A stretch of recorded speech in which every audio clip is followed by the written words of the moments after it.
Welcome to lecture 4 of our series on LLM optimization.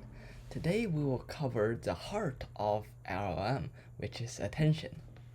You've heard of a lot of attention optimization algorithms, but how to memorize them? Let's divide them into math and engineering.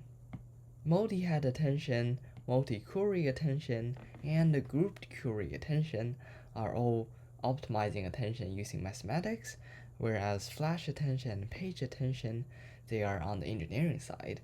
They are at the heart of VLM, SGLane, TensorRT LLM, all of these popular inference engines. Let's dive straight in. First, multi-head attention.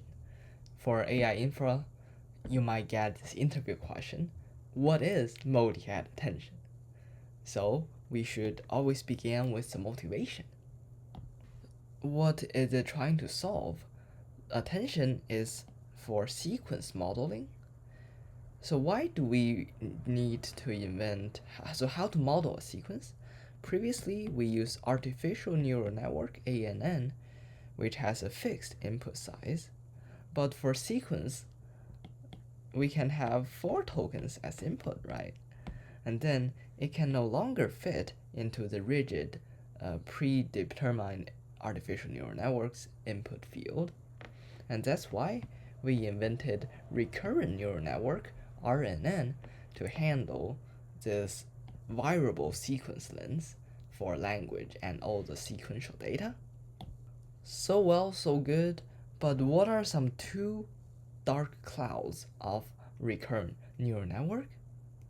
First is computation. It cannot parallelize the processing of the input. You definitely heard of this, but what does parallelize actually mean?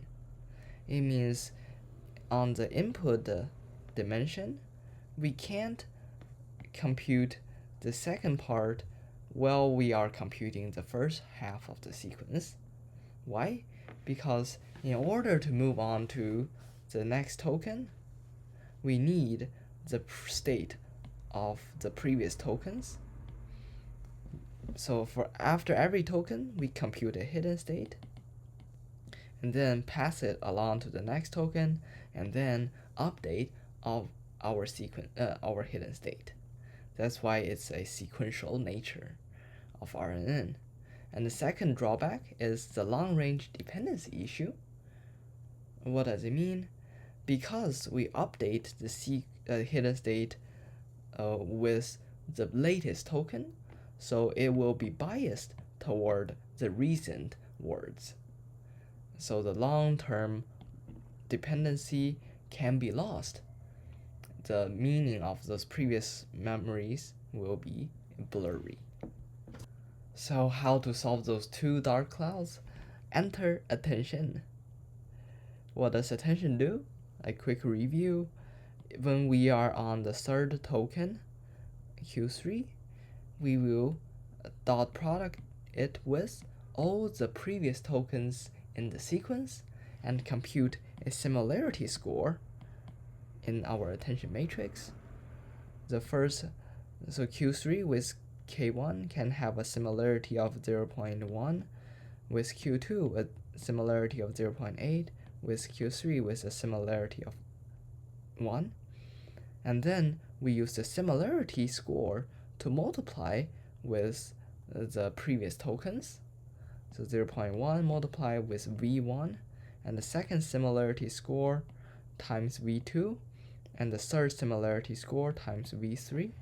And then we perform an addition of all of these 3 scaled, 3 reweighted values, and combine to get an output. What are some issues with attention? So before jumping in, the advantage of attention, of single head attention, is first, it solved the computation of RNN. Why? Because it parallelizes this attention calculation. It computes all of the previous tokens' attention score at once. And secondly, how about the long-range dependency? We take in the entire sequence at once. Therefore, the current token will not bias towards the recent ones, but it will compute the similarity against all tokens at once. What are some drawbacks then for this single head attention? Let's consider convolution neural network first.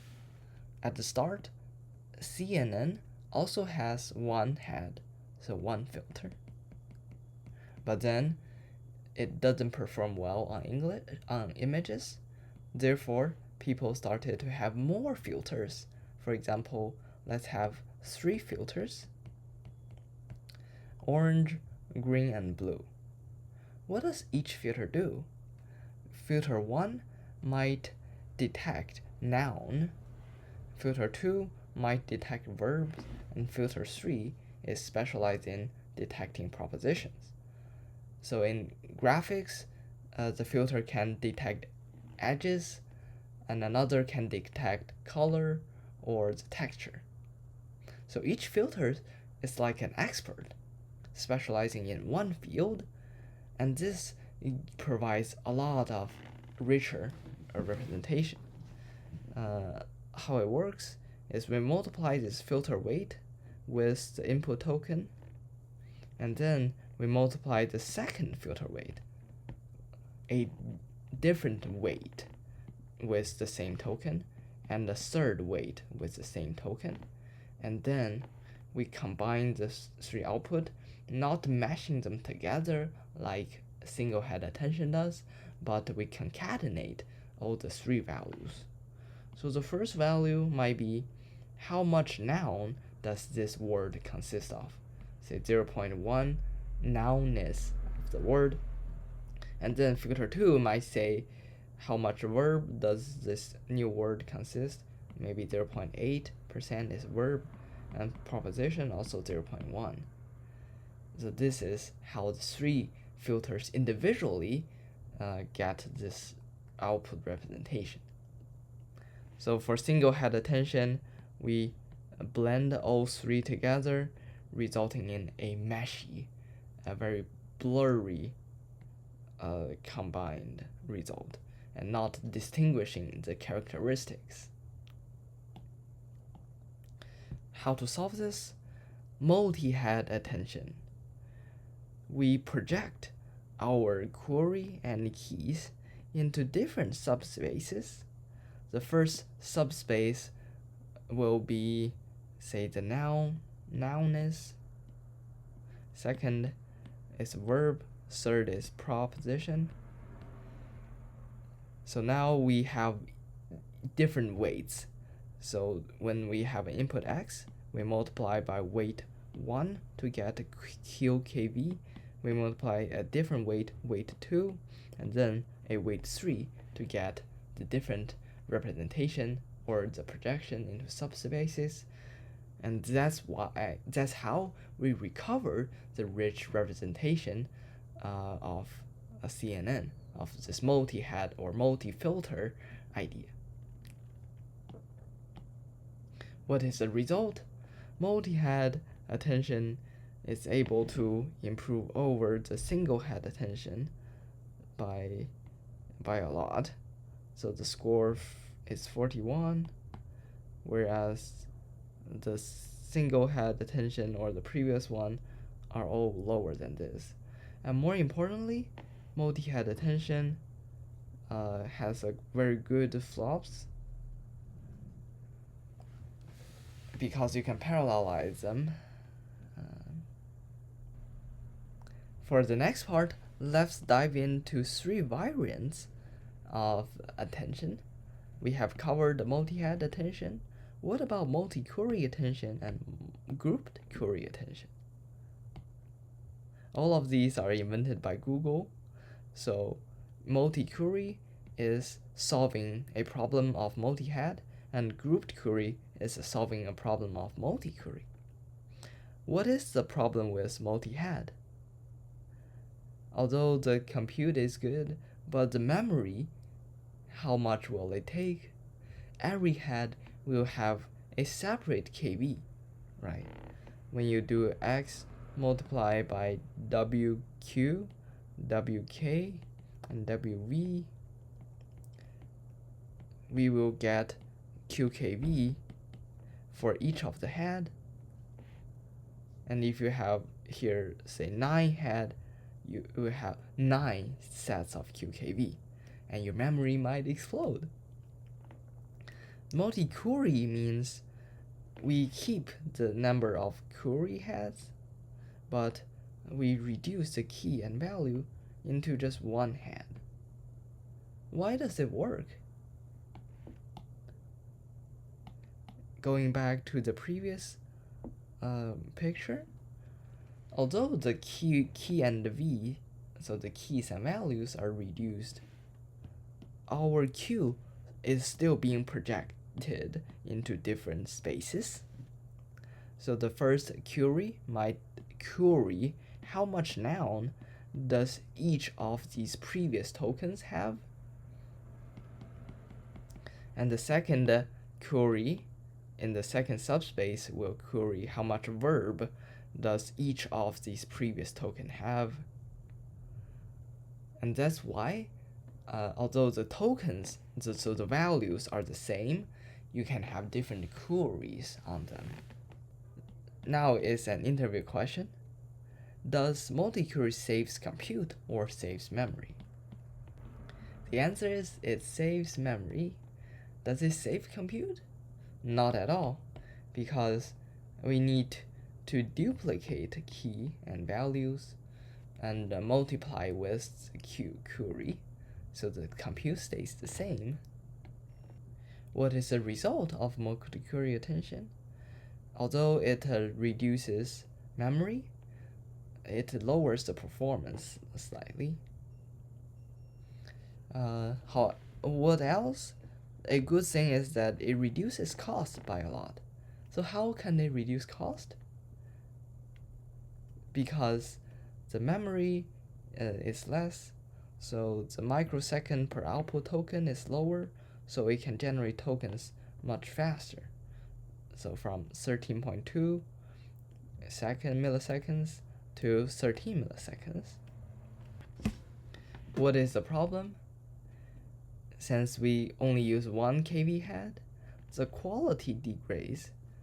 And not only that, the training of the model becomes slightly unstable. This perplexity score here goes up with the multi-query attention. So it sacrifices the accuracy of the model. How can we solve this? So Google invented another algorithm of grouped query attention just to solve multi-query attention. The idea is it achieves a balance between the two extremes. Multi-head can have, say, 10 heads. Multi-query has only one KV head. So group query says, I just take the middle of those two, say maybe 4 heads here. So every KV head will be paired with a few queries. And this hybrid method achieves a balance between the quality, so the accuracy of the model, and the cost, which is mostly memory. The blue dot is the group query attention. You can see that the performance, so the quality, is almost as good as the normal attention. So and then the time, so the speed, although it's lower than the multi-query attention, it's also pretty good. So it strikes a balance, and a hybrid is always good in system. Now some bonus interview questions for you. Does group query attention reduce compute or reduces memory? It's the same compute, but less memory. Because we always do the QKV, although it's the same key, but we also do the same query and key times, and it's less memory for sure. Another interview question: is grouped query attention good for prefill or good for decode? Which one is compute bound? Prefill is definitely compute bound, since the attention calculation is n² algorithmic intensity. What about decode? It's 1/n attention, so it's more memory bound, since we need to load all these previous KV. So does group query attention saves memory or saves compute? It saves memory. Therefore, it is definitely used for decode. After covering the 3 mathematical ways to optimize attention, what are some engineering efforts to optimize it even further? So paged attention and flash attention are now at the heart of all those inference engines, and if you master them, you will be a great on-demand AI engineer. We will dive into 2 fundamental techniques in large language model, paged attention and flash attention, and how they differ. First, why does it matter? Let's begin with a simple question: what exactly is KV cache? So the role is, when a transformer model processes a sequence, it projects every input token into 3 spaces: query, keys, and values. So during a generation, we repeatedly attend to keys and values of all the previously seen tokens. On the left, it has the prefill phase, where all of these n tokens will need to attend to all the n tokens. That's why it's an n² operation. And the KV cache solves this. And if you don't have KV cache, on the right, when you start to generate the next token, you need to recompute all these previous n tokens. So when you're on n+1, you need to recompute. And with KV cache, you can save them from recompute. However, cache introduces another bottleneck, which is memory allocation. What if we don't have KV cache? Then GPT will forget what you said. If you have had a multi-round conversation, you close the window and load the window again, GPT will need to recompute all these transactions and take a long time to load. That's why we want to cache those previous context. How does traditional KV manager store the KV cache? They used to be allocate a contiguous GPU tensor large enough to hold the maximum possible sequence length, which can be up to 4,000 tokens or even 128,000 tokens. That means if the current sequence only produces 100 tokens, the rest 4,000 will be wasted, and that is internal fragmentation. Why? Because at the start, we don't know how long the GPT will output, right? That's why we need to allocate to the maximum sequence length. Enter VLM with its paged attention. This is a block-based KV memory. It is inspired by all operating systems' virtual paging. So instead of allocating to the entire maximum sequence length, it allocates 1 block at a time, and the block size can be 4 tokens or 16 tokens, and that's why when you generate up to, say, 100 tokens, you just allocate on demand to those numbers of blocks. You don't need to over allocate a lot of wasted memories. Next, after we divide the KV cache into blocks, we will store them into the physical GPU memory. Instead of contiguously, we can put them wherever we want. They can be spread out and easily shuffled around. Now, the VLM paper has this paged attention in its title. So what does paged attention mean? It means when you compute this attention, instead of using token by token, where J is each token, so J can range from, say, here are 1, 2, 3, 4, 8, 10 tokens, so J ranges from 1 to 10. But now you divide it into 3 blocks. J will just range from 1 to 3. Then within each block, this kj, when j is 1, we fetch entire 4 tokens together, whereas a qi is weight vector of 1 by d, and this kj will be d by n, which is n is 4 here, and the result will you compute those 4 tokens at once, and that's why it reduces the computation by a lot. And VLM has its own kernel for this, which speeds it up. As a visualization, let's consider 2 blocks. Then j will range from 1 to 2. When j is 1, we load the first block of k, the first block of v. When j is 2, we load the second block of k and second block of v.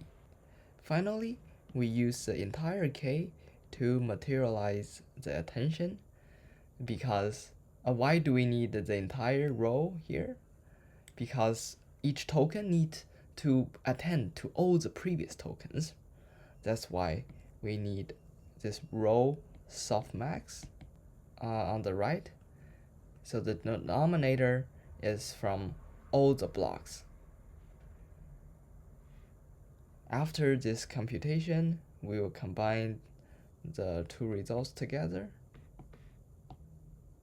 So what is the problem? It looks so good and well, but remember, it needs to materialize the full attention matrix, which is n by n, where n is the sequence length. Although you see they store those blocks into smaller chunks, but when you actually compute it, you need to pull them into memory, into VRAM of GPU, which consume a lot of space and is n squared memory usage.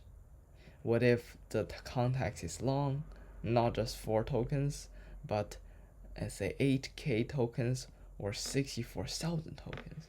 Then your memory will definitely exceed 40 gigabytes or 80 gigabytes, and you cannot stuff it in your GPU.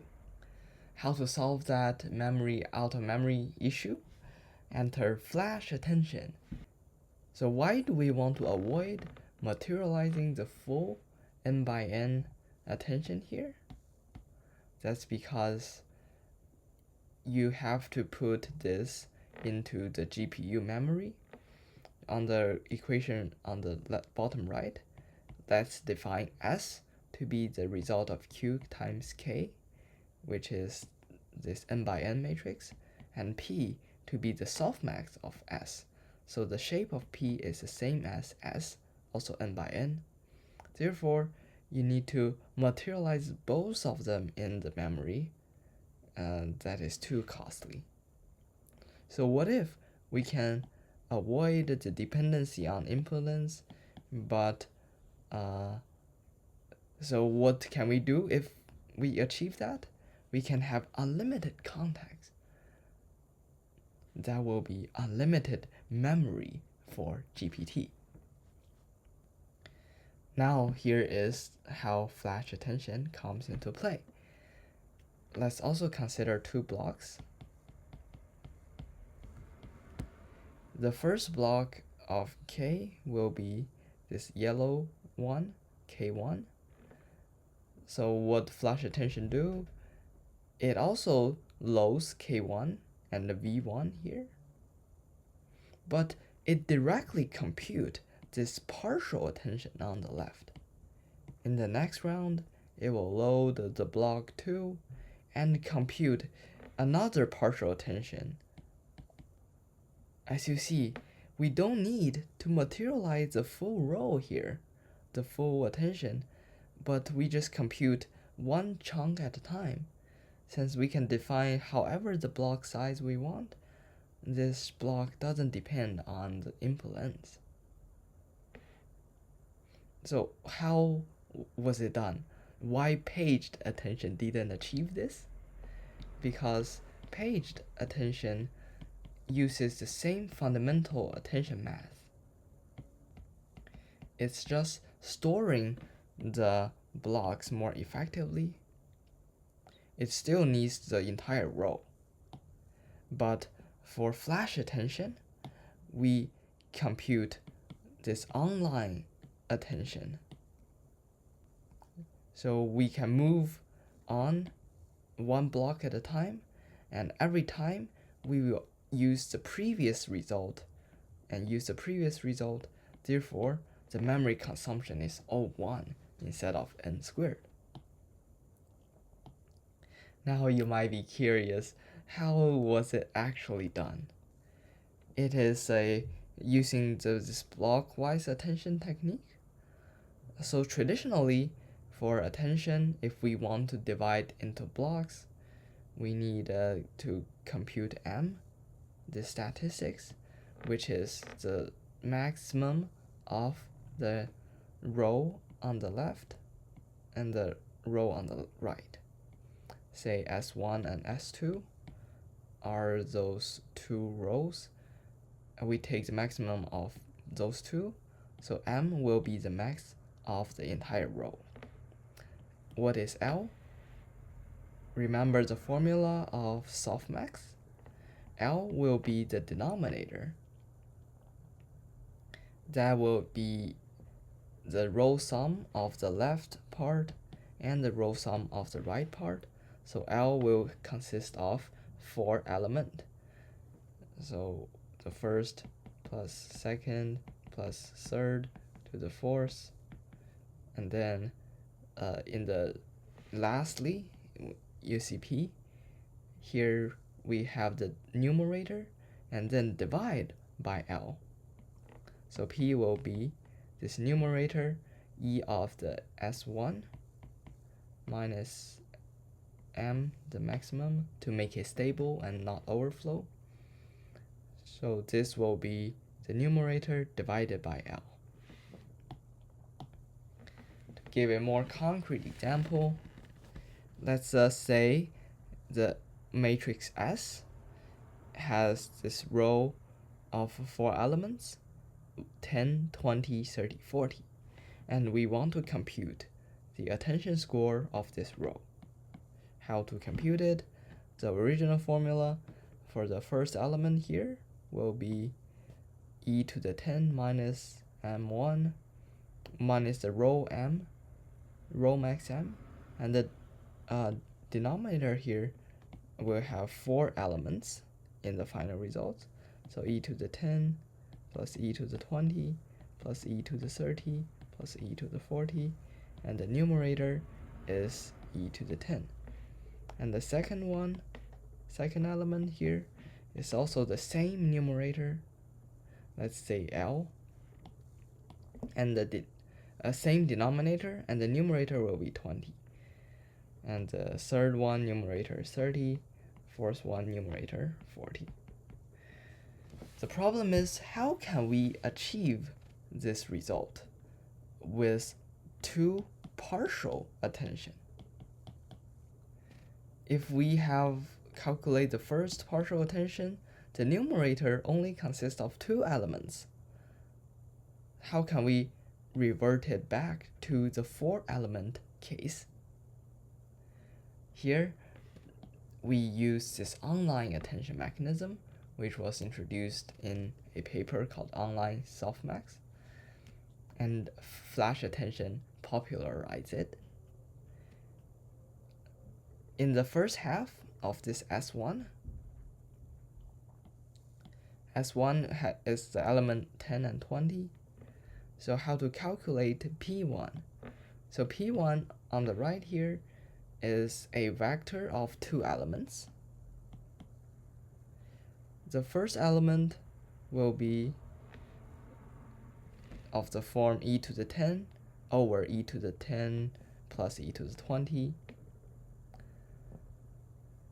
So here, let's see, M1 means the row max of this left part. The maximum also is 20. And L1 means the denominator of the left part, which is the row sum here. The row sum is e to the 10 plus e to the 20. And P1 will leverage this denominator of L and times the numerator, this e to the 10, and the second element will be e to the 20s. So far, so good. For the next step, we move on to the right part of the tension. So S2 is a vector of 2 elements. M2 will be taking the maximum of M1, which is the left part, and then the row max of the right part. So what M2 is? It is the maximum of the entire row, right? Entire row up to now. That's why it's online fashion. So every time we go to a new block, this M will be the maximum of the sequence up to now. For L2, the denominator, let's see how it does. It has this L1 element, but multiplies it with a correction term. Remember what is L1? L1 is the sum of the row sum of the left part, which is e to the 10 minus M1 plus e to the 20s minus M1. And now, what do we multiply? We multiply by e to the M1 minus e to the M2.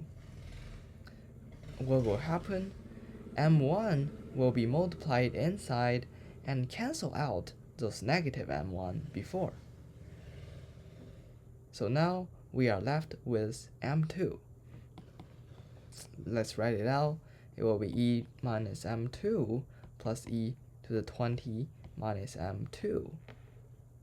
And then we plus the row sum of the right hand side, which will be e to the 30 minus M2 plus e to the 40 minus M2. And we have recovered the full row sum, this denominator of L2, up to now. Very amazing. And now for the P2, we can easily use this denominator of 4 elements and multiply the top numerator, which is the 2 elements on the right side. So the numerator will be e to the 30, e to the 40. So now P2 is very good. P2 has 2 elements. So finally, we just need to combine the left side and right side. So P1 concatenate with P2. This will recover the full P with 4 elements. And lastly, we just multiply by V, which is very straightforward. So in a nutshell, just to recap, the trick here In the first round, let's disregard the v here. In the first round, we divide by this numerator L1, and then in the second round, we multiply with the numerator of L1 to cancel it out, and then divide by the correct denominator L2, which consists of 4 elements. It's all the elements up to now. And that's why we constantly rescale and correct our denominator. And that's how online attention is achieved. As a result, the attention doesn't have to scale with n2, n squared anymore. What's the memory consumption now? It is just the block size. So BR times BC. BR means the row size, and BC is the column size. And we can define it however we want. So each time we just materialize a small block of attention. What is the good thing about it? We can put it into the top SRAM here within 20 megabytes instead of using the HBM, which is much more slower. And that's why the small blocks is able to achieve a much smaller memory utilization. And this is the heart of flash attention. What is the result? The memory consumption, the blue line is PyTorch. As you see, when you go to 8,000 context lengths, it goes out of memory. It consumes 20 gigabytes. That means the attention matrix n by n, the n is 8,000 here. And PyTorch memory consumption blew up. However, flash attention consumes so little memory at this point because the block size is independent of the sequence length. And therefore, you can, with flash attention, you can go up to 64K context lengths without going out of memory. What is the speed up? It's almost, the purple is the flash attention and the blue is PyTorch. It has 3 to 4 times speed up because the huge attention n by n also requires a lot of compute, right? So that's the difference between page attention and flash attention.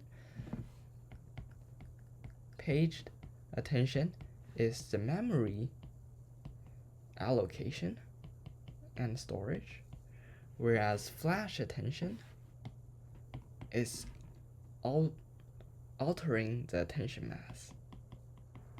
Therefore, they can be combined together seamlessly, and indeed, VLLM uses paged attention to store the memory chunks and then use flash attention to fetch those blocks and compute them in an online manner. That's how they interplay, and feel free to drop any questions. Thank you for watching. Go to vast.ai, console, templates, select PyTorch template. Click the select, choose A100 instance, click Rent. Then in the instance tab, open terminal access, copy the first command, open cursor on the bottom left, click connect to host, paste in this command, enter. Yes. Git clone the repo, cd into it. Use Conda to create a virtual environment called FlashInfer. Conda activate FlashInfer. Now, let us pip install FlashInfer library. Oops, Flash Infer Python.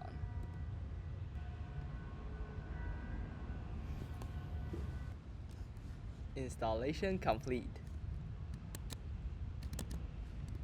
Next, install some other packages. Now we are ready to plug Flash Infer into our code. Open the folder.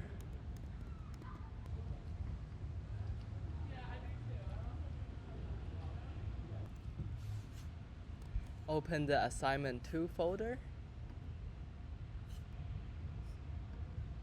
In basics folder, find model.py. You can type import Flash Infer and use it in your own model.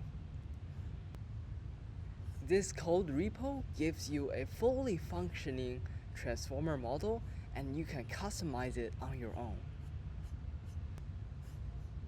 How can we use it in your transformer block? In the casual multi-head attention, inside the forward pass, at first, there is the naive attention using the scale dot product, QKB multiplication.